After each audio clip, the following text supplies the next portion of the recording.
ეს არის დღე, როდესაც სიტყვა ძნელდება. რადგან ის, რაც ჩვენ გვტკივა, ცდება ჩვეულებრივ ტკივილს. და ის, რასაც ჩვენ ვგრძნობთ, ცდება ჩვეულებრივ გლოვას.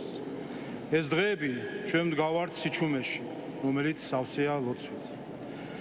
ჩვენი წმინდა პატრიარქი, უწმინდესი და უნეტარესი ილია მეორე წარსულა უფლის წინაშე, თავისი შრომით და თავისი ღვაწლით.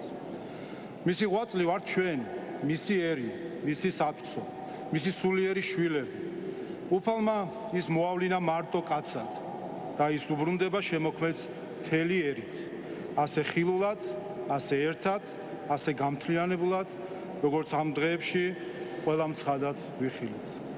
ჩვენ ვართ პატრიარქის თაობა, ჩვენ ვართ იმ უნიკალური მოვლენის მოწმენი, როდესაც მთელი ერი ერთი ადამიანით არის სულიერად დაკავშირებული.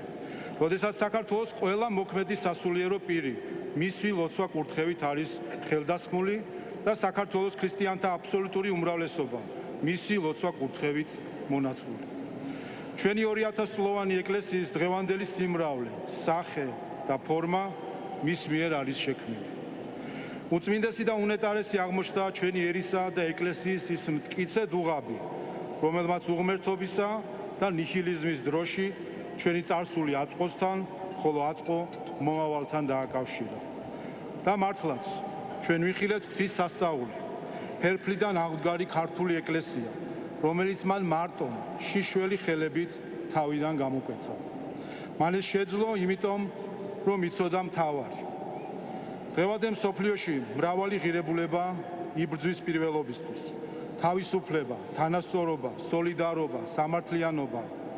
უწმინდესი და უნეტარესი თითოეულ მათგანს თავის ადგილს მიუჩენდა, მაგრამ გვასწავლიდა მთავარს, თავისუფლებაც, თანასწორობაც და ყველა სხვა აზრს კარგავს, თუ არ დგას უმთავრეს ღირებულებაზე, სიყვარულზე. ჩვენ გვყავდა სიყვარულის პატრიარქი, მისი დაუღალავი მქადაგებელი. იგი თავისი ცხოვრებით იქცა მაგალითად, თუ როგორ შეიძლება გიყვარდეს ყველა, შინაურიც და უცხოც, მოყვარეც და მტერიც, მართალიც და ცოდვილიც. მან შეძლო შეუძლებელი, როგორც ქრისტიანმა აღასრულა ქრისტეს რჯული, როგორც ბერმა დაიცვა აღთქმა, როგორც პატრიარქმა ზიდა თავისი ერის უმძიმესი ჯვარი. დასრულდა მისი მიწიერი გზა, მაგრამ დარჩა სიყვარული, მისი სიყვარული ჩვენს მიმართ, რომელიც ამ დღეებში მთელმა ერმა მადლიერებით დაუბრუნდათ. სწორედ ეს იყო მისი მთავარი ოცნება, ეხილა ქრისტეს ეკლესიაში გამთლიანებული თავისი ერი. მან ეს შეძლო და სწორედ ასე წარსულა უფლის წინაშე, პირნათელი და მადმოსილი.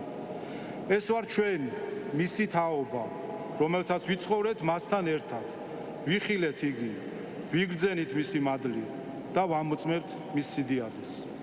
მაგრამ მისი ისტორია აქ არ სრულდება. ჩვენ შემდეგ გზას ისევ მისი თაობა გააგრძელებს, მისი ნათლულების თაობა, ჩვენი შვილები, რომლებიც მის სახილს, მის კურთხევას და მის მადლს ატარებენ.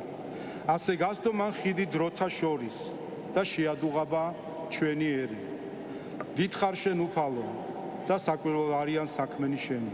საუკუნოდ იყოს ჩვენი პატრიარქის ხსენება, მისმა ლოცვამ და მეოხებამ დაიფაროს სრულიად საქართველო.